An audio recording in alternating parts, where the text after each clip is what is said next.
नमस्कार, प्रणाम। हम है रवि और आप देख रहे हैं आज न्यूज बिहार। हम पहुंचे हैं सिवान जिला का यह जीरादेई प्रखंड का जीरादेई मोड़ है और यहाँ पर हमारे साथ एक पीड़ित परिवार है और इनका पीड़ा ये है कि इनके पिताजी जिनका उम्र लगभग 70 वर्ष है और वो यही जीरादेई मोड़ के रहने वाले थे और नित्य इनके परिजनों की बात माने तो वो नित्य अपने जीरादेई मोड़ से जीरादेई स्टेशन जाया करते थे सुबह में। और उसी क्रम में एक दिन वो यहाँ से चले गए जीरादेई स्टेशन पर और वहां से संभवतः ट्रेन पकड़कर और गोरखपुर की तरफ निकले हैं, इन लोगों का कहना है। और भी जानकारी इन लोगों से ली जाएगी, लेकिन अब ये है हाल है कि लगभग उनको घर से गए हुए 2.5 से 3 महीने हो गए हैं और परिवार के जो लोग हैं वो निश्चित तौर पर उनका स्थिति दयनीय है, वो खोजने में लगे हुए हैं। सबसे पहले जानते हैं कि मतलब क्या हुआ था पिताजी को और कैसे चले गए। पिताजी को थोड़ा सा मानसिक स्थिति ठीक नहीं थी, उनका इलाज चल रहा था, दवा खाते भी थे। घर से निकलते थे, जीरादेई चौक पर चाय पीने जाते थे, चाय पी के फिर वापस घर चले गए। लेकिन उस दिन 8-7 को निकले, उसके फिर वापस घर नहीं आए। घर हम लोग बहुत खोजबीन किए, कहीं नहीं मिले। फिर 16 जुलाई को नूनखार में दिखाई दिए जान पहचान वाले व्यक्ति से, और उसके बाद से हम लोग वहाँ गए, ढूंढे, लेकिन अभी तो कोई अता पता नहीं है, अभी ढूंढ रहे हैं। अच्छा, ये जो गुमशुदगी की बात है तो आपने जीरादेई थाने में आवेदन दिया? जीरादेई थाने में आवेदन हमने दिया है। क्या पुलिस प्रशासन क्या कह रही है? वो बोल रही थी कि भाई आप लोग भी खोजिए, हम लोग भी देख रहे हैं। तो मैंने काहे पिताजी, मैंने कौन सा, अच्छा पिताजी काम क्या करते थे? तो पिताजी हमारे रेलवे से रिटायर है। अच्छा, रेलवे से रिटायर है जी। थोड़ा मानसिक स्थिति ठीक नहीं है। अच्छा, इस समय जब वो गुम हुए तो मानसिक स्थिति ठीक नहीं है, स्पष्ट बोल नहीं पाते हैं। जो पूछिएगा स्पष्ट नहीं बोल पाते हैं। उनका रंग गेहुआ है, कद 5 फीट 3 इंच है और पढ़े लिखे व्यक्ति है।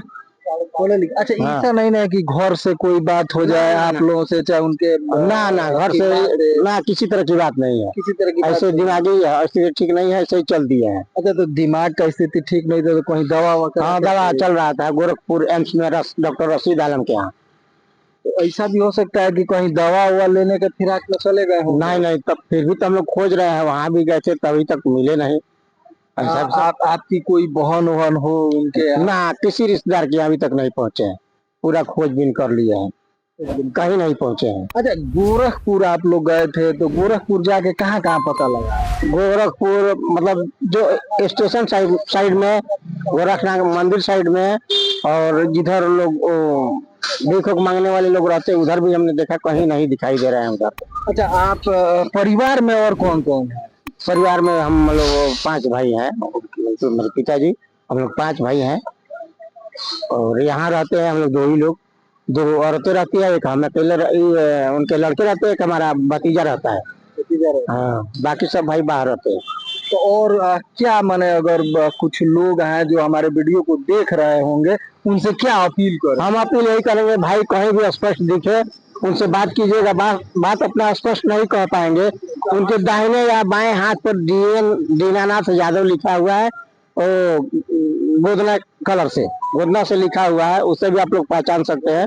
DN यादव या दीनानाथ यादव लिखा हुआ है, उससे भी हमको अपना पता हमको बता सकते हैं, और हमारा कांटेक्ट नंबर हम दे देंगे इसमें। आप अपना पता बता दीजिए। जी, हमारा पता ग्राम ठेपा, उत्तर टोला, जीरादेई मोड़, जिला सिवान, बिहार। मेरा मोबाइल नंबर 72 50 92 81 85। आपका नाम क्या है? मेरा नाम सत्य प्रकाश है। सत्य प्रकाश जी। चलिए, तो आपने देखा कि पीड़ित परिवार है और ये लोग मजबूरी में है। अपने पिताजी को, ये 5 भाई अपने पिताजी को खोज रहा है लगभग 3 महीने से। जुलाई की ये घटना है। 8 जुलाई को वो यहाँ से जीरादेई मोड़ से संभवतः जीरादेई स्टेशन पर गए हैं और उसके बाद से 16 जुलाई को पता चला है इनके गांव से कुछ लोग नूनखार में इनके पिताजी को देखे थे। तो अब इससे ये कयास लगाया जा सकता है कि उत्तर प्रदेश के या तो गोरखपुर या देवरिया में अगर होंगे तो निश्चित तौर पर उधर ही होंगे। मानसिक स्थिति उनकी ठीक नहीं है और उनका दीनानाथ यादव नाम है, जीरादेई मोड़ पर घर है। तो हम अपने चैनल के माध्यम से भी ये अपील करेंगे कि जो भी सज्जन इस तरह के 70 वर्षीय युवक दीनानाथ यादव की अगर आप पहचान करते हैं, आपको कहीं दिखते हैं, घूमते हुए दिख रहे होंगे या लावारिस अवस्था में दिख रहे होंगे, तो निश्चित तौर पर एक कांटेक्ट नंबर आपको दिया जा रहा है, उस पर आप फोन करेंगे और एक बिछड़े हुए बाप को उनके परिवार से मिलाने के लिए क्या कोशिश करेंगे।